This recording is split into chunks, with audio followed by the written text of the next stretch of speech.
So I've tried quite a few smart locks over the years, but this one is definitely the most versatile that I've tried.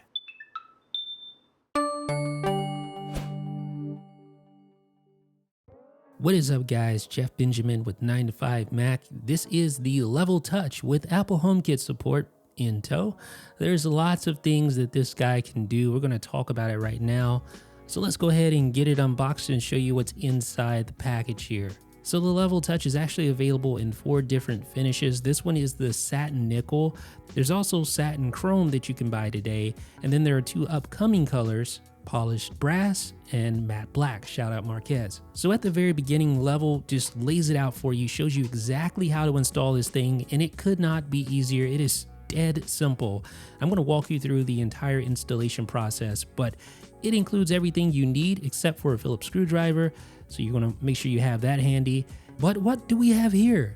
You have 2 sort of like hotel keys, which are NFC enabled keys that allow you to unlock the Level Touch. Like I said, this is the most versatile smart lock that I've tried.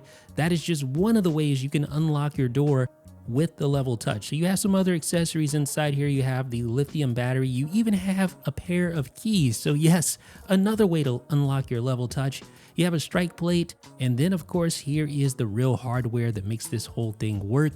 Starting with the actual deadbolt. If you've used the Level bolt before, this thing's gonna look super familiar. So of course, this little guy can extend. You can even make it a little longer if need be, depending on your door. But there is where the battery is housed. We'll talk about that a little bit later. And then you have your paddle housing. So this is what you use on the interior of the door to unlock. And these things connect together just like that, magnetically. And the cool thing about this whole setup is that it looks like just a standard thumb turn. It looks like a standard lock. It's a super low-key setup, and I think people who want to keep that original look, they're going to appreciate the Level lock. You get the smarts and you get the elegance of just a traditional looking lock. So here's the key housing, more than meets the eye for sure. In this case, you have touch sensitivity, you have NFC capability. Of course, you have the actual key housing that you can use with the normal key. There is indeed a lot going on here, but just looking at it from the outside, nobody's going to really know that this is a smart lock. They're just going to think it's a normal lock. And honestly, that's one of the things that makes the Level Touch so appealing. All right, so let's talk about the installation process. So here's my old dumb lock. So we're just going to go ahead and remove that real quick. Take out the couple of screws on the deadbolt. Take the couple of screws out of the paddle housing.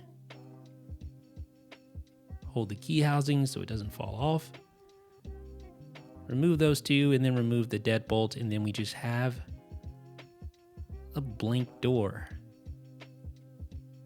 We're ready to go now. So now you want to take your deadbolt, make sure the top goes at the top. Just insert it like that. Use the supplied screws to screw it in. But first, before you do that, just make sure that this little piece goes through so that it can connect to the motor. I'll show you that in a second. All right, so we got the first screw in. Let's go ahead and get the second one in. There we go. So step 1, easy as pie. So now we're going to grab the motor and we're going to connect it, slide it in. It's like a puzzle piece and just locks into place like that. And then you just simply use the screw to secure it. Super simple, super easy. So now it's just a matter of connecting the paddle housing to the key housing and using the supplied screws. So just insert the key housing like that. Insert the paddle housing like that. Secure it down with the screws. And there we go. So now it's just a matter of connecting the actual thumb turn just like that. And we're good. So the lock is actually installed now. It was that easy, as you can see here. All right, so now it's just a matter of removing the battery cap and inserting the CR2 batteries. Let's do that right now. All right, and then you'll hear a little chime once you insert the battery, letting you know everything's all good. All right, so now we're gonna remove this old strike plate. We're gonna replace it with this strike plate. That's super simple, super easy as well. Just done like that. So now just make sure the door closes and that the lock functions as expected. All right, so now you want to download the Level app. And once we do that, we can just search for our lock. Make sure you're close to the lock. It's going to find it via Bluetooth. Give it a name. Give it access to your location for proximity-based functionality. And you can see your lock is connected. And then it's going to ask you to set up HomeKit. So we're going to go ahead and do that real quick. You get the HomeKit setup code on the back of the instructions. And we're done. So let me talk about all the various ways you can use the Level Touch. You can use the keys that are included. So it works just like a normal lock. You can use the touch functionality. So you just tap it like that to unlock or lock. Let's go ahead and unlock. After we've been away from the premises and we come back, you can do that. You can tap and hold on the app itself to lock or unlock. And you can use HomeKit to lock or unlock via the Home app.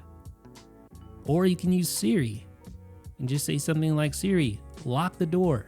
And of course, for HomeKit functionality, you don't need any extra hubs. The only hub you need is either your Apple TV or your HomePod, or even an iPad can function as a HomeKit hub. But as you can see, I can lock and unlock the Level Touch with my Apple Watch, using Siri, my iPhone, whatever the case may be, you can do it.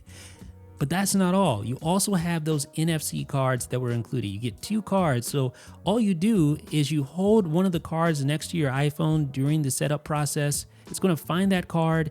You give it a name. You assign it to the locks that it works with. So you can say, hey, I only want this card to work with the back door. You can do that if you want to. Or it could say, hey, make it work with all the locks. You can also set up specific people that have access, and you can set up temporary passes. So if your dog groomer is coming through, you can set them up with a temporary pass. You can also set it up to auto lock if you want to. So after a certain period of time, the door will auto lock, just like that. And of course you can touch to lock, but you can also touch to unlock. But for security purposes, touch to unlock is only re-enabled after returning back to your home boundary after being away. You can also change the volume of the sound effect or disable it outright. You can boost the range of the lock as well, as long as you're okay with increased battery consumption. There's lots of things you can tinker with, but I imagine most Apple users are going to be most interested in the HomeKit functionality, despite the really awesome NFC hotel style cards. And I think everyone will use the touch functionality because that makes it so easy to lock your door when you leave your home. And of course, there's Siri functionality as well, which makes it easy to lock or unlock your door hands-free using your Apple Watch, your HomePod, etc. Overall, I think this is a good buy. $329, you're getting a smart lock with multiple ways to unlock your door, whether it be from traditional keys, NFC style key cards, HomeKit and Siri, and even the Level Lock app itself. If you're looking for a smart lock that doesn't look like your traditional smart lock, then check out the Level Touch. I think you'll be surprised at how good it is. Stay tuned for the full post on 9to5Mac, and if you have any questions, let me know. I'll be hanging out in the comments section. This is Jeff with 9to5Mac.